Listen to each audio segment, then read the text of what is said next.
welcome to the first, what I'm going to be calling my dirt bike vlog, I guess. And let's do these every once in a while. These are pretty much going to replace the shop updates I used to do. It's because, I think it's a better name, so I'll just call this the first one. This is shop update, so I'll just have vlog, moto vlog, or not moto vlog, but dirt bike vlog, number 1 and 2 and whatever. So, and also for these, I'll have a bunch of topics, and in the description I'll have links to the start of each topic, so you can skip topics you don't care about. Or if you want to watch it a little bit and then come back later to a different topic you didn't see yet, you can just easily just look at the bottom and click right to that location. So that's what I'm going to do with these. So I had some questions on that. The first one is, since I usually just walk around here and just show pictures of the bikes, do you like that? Or do you want me to overlay dirt bike footage on footage? I just overlay some random dirt bike footage here and there, and that's kind of like a dirt bike riding vlog. Or I could do what a lot of vloggers do, is they film themselves like this, right? They kind of turn the camera and they look at the camera like this, and then they talk right into the camera like that. I usually don't do that because I think it's weird, but if you think that is better, then I can do that. So anyhow, that is the first thing here. So let me know in the comments what you think about how I should do these. So this is the first one. This is dirt bike vlog number 1.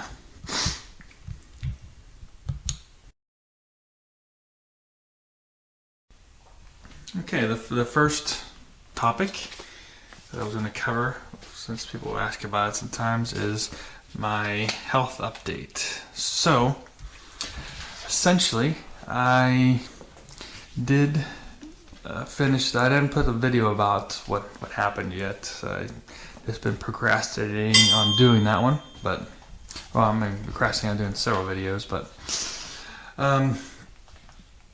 essentially I got complete remission, which means there's no detectable cancer right now. So now for this type of cancer, the typical reoccurrence is, the average is rough at 5 years. That's the average.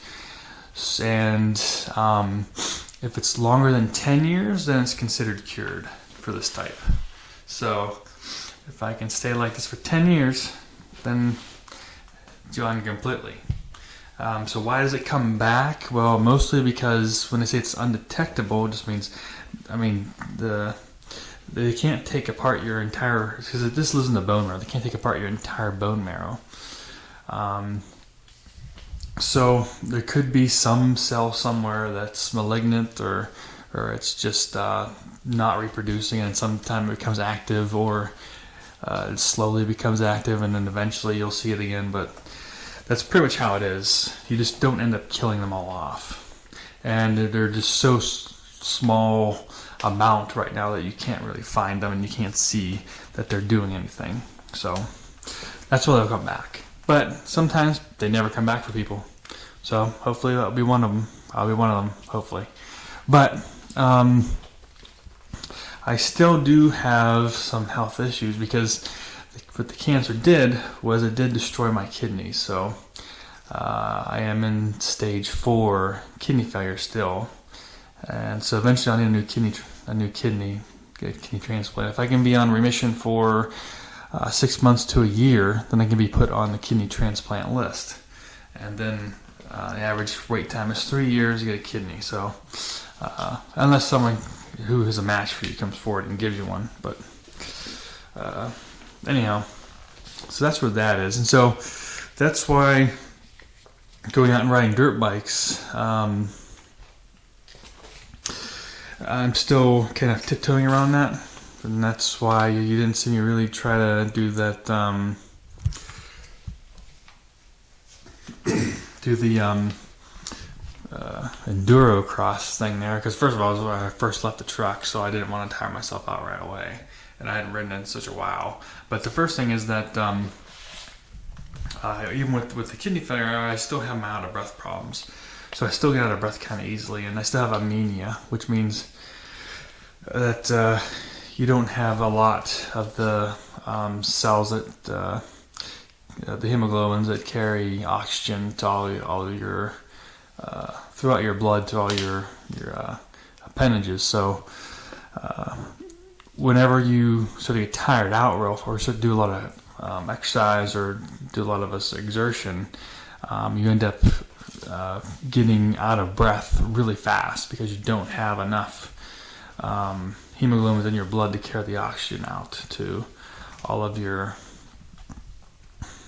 organs and everything. So that's why I kind of take it easy. That's why I have to be careful. But and it's a really bad out of breath feeling. It's like it's kind of like you're suffocating. It's not really like you ran a marathon and you're out of breath. It's kind of more like you're suffocating out of breath. It's not like a normal out of breath. So, and it takes a while for you to recover every time it's happened to me. So I'm slowly trying to get dirt biking, and I'm gonna see how much I've recovered as far as how bad my out of breath still is. So last time I went riding, I did not get out of breath, and I made sure I took this bike here because it has an easier to use clutch. It's easy to start, so relatively easy. But the 700 has a hard to use clutch, so it will tire me out a little bit. I do have something that I'm going to try to see if I can reduce that. That'll be in a future video. So that's my health update right now. So yeah, the next time I go out, I'm going to try some more difficult trails, more technical trails, and see if I get tired out or not, or how I do on it.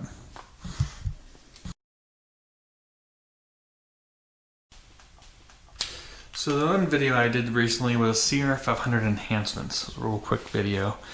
I actually am going to have another video, most likely in the future, on more CR500 enhancements, and also perhaps cover some of those ones again with some more details. We'll see, but it'll be in the future. Now, I would like to say that I typically don't go around and do products. Like, I don't go around and sell products or anything on this channel, and I don't really review anything and try to get money for it. So these ones are not endorsements either, as far as I'm not being paid to announce these. But from secondhand knowledge of a lot of people I know and some of the forums I visit, they use these parts, and so that's why I brought them up, because while I haven't used them personally, I know several people who have used them. In fact, for example, the guy in the video who was testing or started up his bike with the electric starter, I know that guy. So if it didn't work, I wouldn't have put it in the video. So yeah, I'll have some more, most likely, in a future video.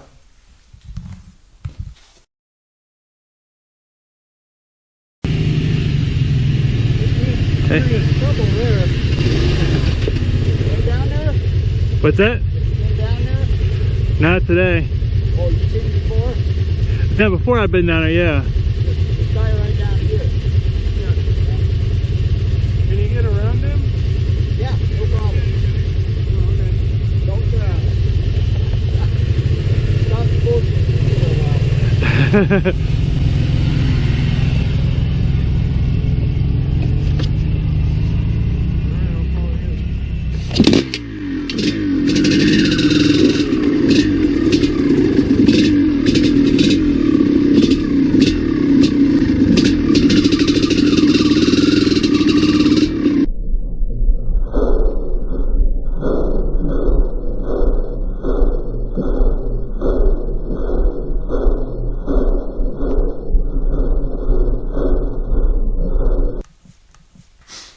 So, the ride story. So I've been asked about that story in my video of the guy who was stuck on the trail. So very quickly on that,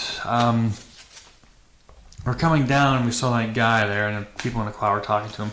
So he went down one of the trails, and it looked like he tried to turn around or something like that, and he got stuck. Now, when we started talking to him, he kept saying that he didn't need any help. He said he was there for 5 days. He also said the cops came by and didn't do anything. He said that he called AAA, and AAA will be there pretty soon. So then he said he disowned his family and this and that. He did have a gun on his windshield, and he had a small dog with him. And anytime you asked him questions, he would get very irritated. So, not really sure what that guy's story was. Whether he was just trying to hide from people. But yeah, he did not really want help. He was really weird. So, we tried to help him with, we got those other guys that come down there and try to jumpstart his battery. Charge his battery with their battery. They were also going to tow him out. He didn't want that.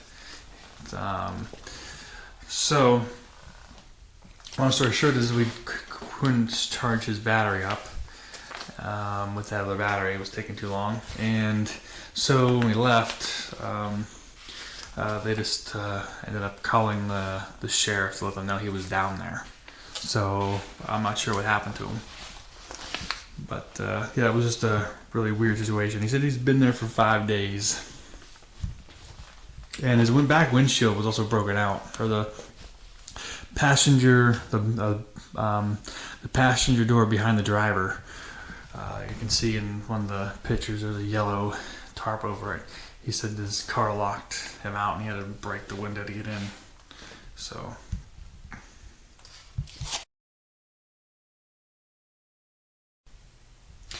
So the next thing is future videos. So I do have some videos I have planned for the future videos. I have future video of what I'm going to do with that frame. So I got the new frame and swing arm and everything. Another future video.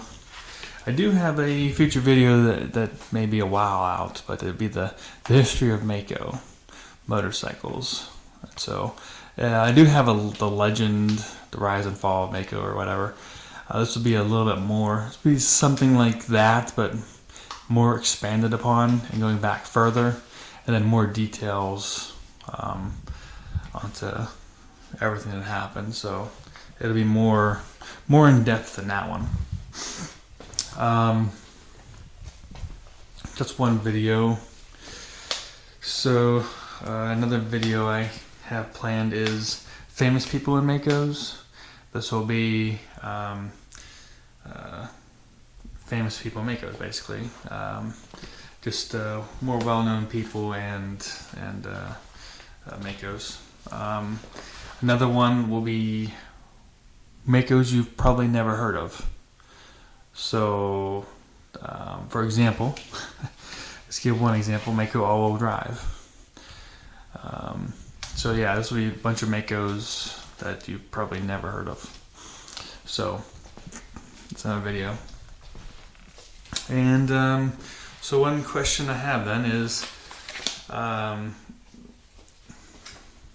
if you have any videos you want to see or any video suggestions, you can put them down in the comment section, and let me know what type of videos you want to see. And again, let me know about these types of videos, how you would like to see them, or any topics you would like to see in a vlog style. Any topics you would like to just hear me talk about in a vlog style, and I can go and talk about them like this. So, or anything you want me to talk about in like a vlog style, so let me know. So yeah, that pretty much ends this this vlog. You can see I've taken the shocks off and they're laying on the floor for these bikes. So for these two blue ones.